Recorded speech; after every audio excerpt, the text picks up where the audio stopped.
On March 12th, 2022, 18-year-old Naomi Irian vanished without a trace from a Walmart parking lot in Fernley, Nevada.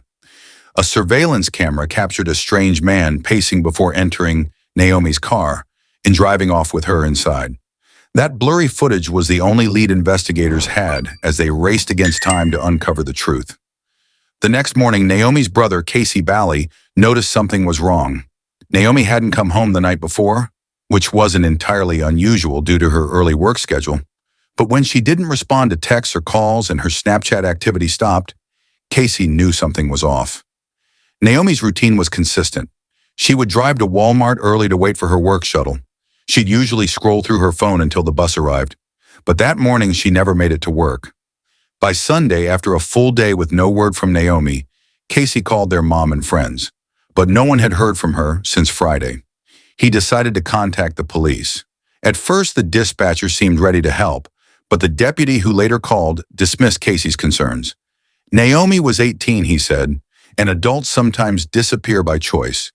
Casey tried to explain that this was completely out of character for Naomi. She wasn't the type to leave without telling anyone. Her phone wasn't working, her social media was silent, and her bank account showed no activity. Something was wrong. As investigators eventually identified the man from the security footage, what they uncovered was more horrifying than anyone could have imagined. Casey knew something was wrong. Naomi's behavior was never like this. Everyone who knew her would have immediately seen the red flags.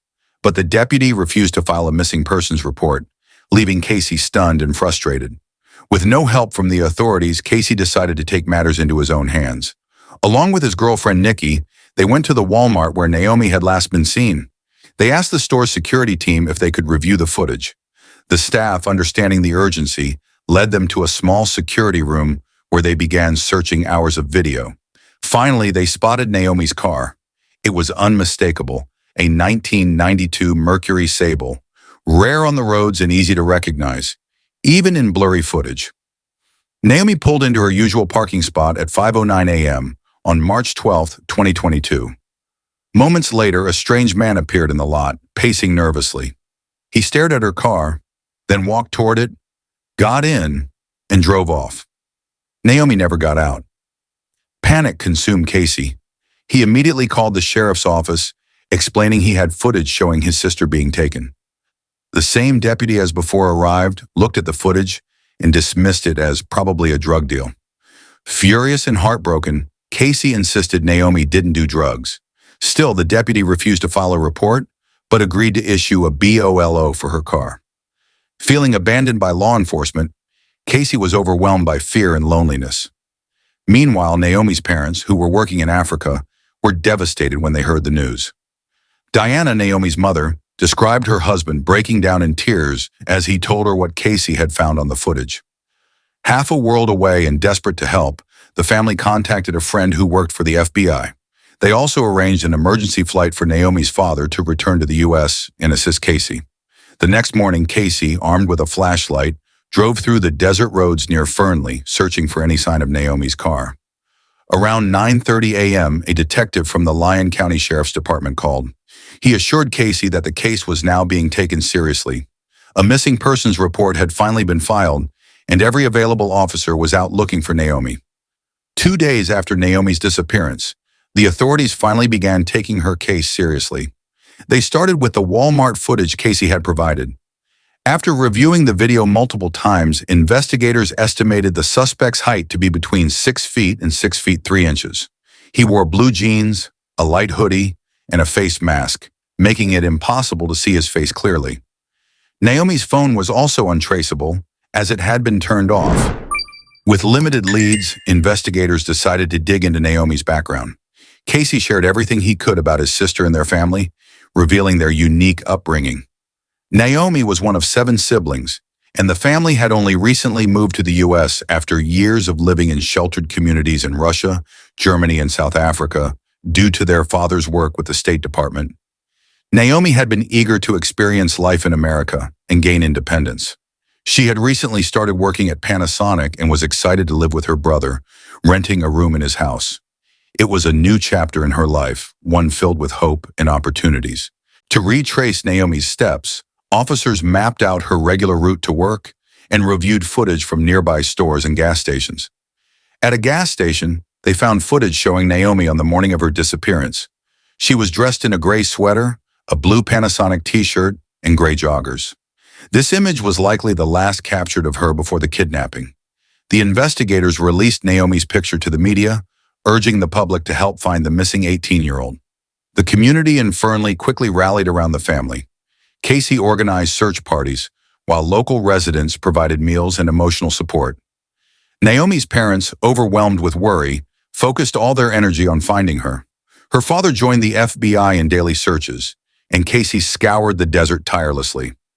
Despite their efforts, the case hit roadblocks. Investigators discovered that Naomi had gone on a date with an unknown man the day before her disappearance.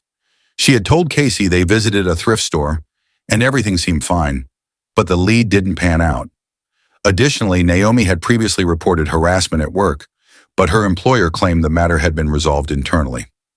A breakthrough days later, Lyon County detectives uncovered a critical clue. Naomi's car. It was found abandoned in a dirt lot near a paint manufacturing company, just half a mile from the Walmart parking lot where she was last seen.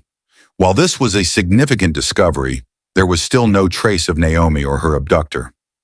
The detectives immediately requested surveillance footage from nearby businesses. After combing through hours of video, they unearthed chilling evidence. On the afternoon of her disappearance, at 3:30 p.m., Naomi's car was captured on camera being parked in the dirt lot. An unidentified man exited the vehicle and walked away. Shortly after, at 4:12 p.m., a gray-bluish truck drove by the same area and parked close to Naomi's car. This development reignited hope among investigators and the family. The discovery of the truck introduced a new lead that could potentially unravel the mystery of Naomi's disappearance. The investigation into Naomi's disappearance took a dramatic turn when detectives honed in on a key suspect, Troy Driver. Surveillance footage, eyewitness accounts, and circumstantial evidence all began to coalesce into a troubling picture.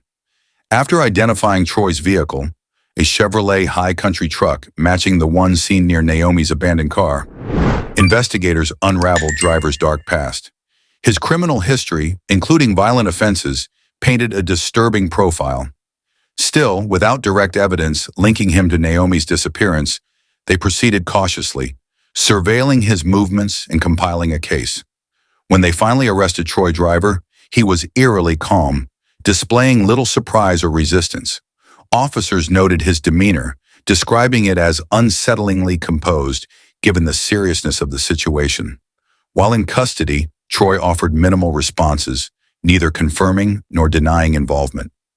Detectives secured search warrants for Driver's residence and his mother's home, hoping to uncover physical evidence or clues. Upon arriving at the mother's house, they were met with resistance and suspicion. Officers meticulously secured the premises, checking for additional occupants or hidden threats. During the process, they encountered defensive remarks from Troy's mother, but she ultimately complied with their requests. Inside both homes, investigators searched for anything that could connect Driver to Naomi's disappearance. A scrap of clothing, Naomi's belongings, or any signs of foul play. Meanwhile, forensics teams analyzed the vehicle and other items linked to Troy, seeking to uncover traces of Naomi or evidence of where she might have been taken. Despite the mounting evidence, one critical element was missing: Naomi herself. Surveillance footage revealed chilling details, including Troy's truck near Naomi's car on the day of her abduction. The suspect's movements, meticulously tracked by detectives, hinted at a premeditated plan. He was seen pacing in a Walmart parking lot, seemingly waiting for Naomi to arrive. Later, his truck was spotted repositioning her car in a dirt lot hours after the abduction. The community, still reeling, rallied around Naomi's family, helping in searches and providing support. However, hope waned as days turned to weeks. Investigators were racing against time, piecing together fragments of evidence to locate Naomi and hold her abductor accountable. With Troy Driver now in custody, detectives intensified their focus on linking him to the crime. Yet questions lingered. Was Troy acting alone, or were others involved? And most pressing of all, What had happened to Naomi? The tension at Troy Driver's mother's residence escalated as law enforcement carried out the search warrant. Detectives explained their purpose clearly. They were looking for firearms. The warrant signed by a judge was based on probable cause suggesting that Troy had firearms in the house. Troy's mother expressed her frustration, skeptical of the officer's intentions. Her resistance was palpable, though she complied begrudgingly. "If the firearms are registered to us, why are you taking them?" she questioned, her voice edged with defiance. The officers explained that they needed to test the weapons for DNA or fingerprints that could connect them to Troy and potentially to the case. While officers searched the house, they also ensured the safety and well-being of other occupants, including 2 children. One officer calmly asked if the children could be kept occupied elsewhere to avoid distressing them further. Despite their best efforts, the atmosphere remained tense. "We're not accusing you of anything," the lead officer reassured the family. "You're not suspects, but we have a job to do." The mother's skeptical glare lingered, though she refrained from further argument, realizing the inevitability of the search. Meanwhile, officers methodically cleared the house, collecting potential evidence. The mother's skepticism gave way to an uneasy silence as the reality of the situation sunk in. What the officers found, or didn't find, would play a critical role in building their case against Troy Driver, whose connection to Naomi's disappearance was becoming increasingly damning. With every moment, the urgency to find Naomi grew, adding weight to every decision the investigators made. For the officers and Naomi's family, this was more than a search. It was a race against time to uncover the truth. The investigation into Naomi's disappearance had been a relentless pursuit of answers, a race against time driven by the hope of bringing her home and the determination to hold someone accountable. From the chilling surveillance footage to the mounting evidence against Troy Driver, every piece of the puzzle painted a clearer picture of the harrowing events surrounding her abduction. Yet with every discovery, more questions emerged, questions that demanded answers not just for the investigators, but for Naomi's loved ones. As the search pressed on, one thing became clear: the truth would not remain hidden forever. Justice, though elusive, was within reach, and the unwavering resolve of everyone involved promised that Naomi's story would not end in silence. Thanks for watching, and don't forget to subscribe to my channel for more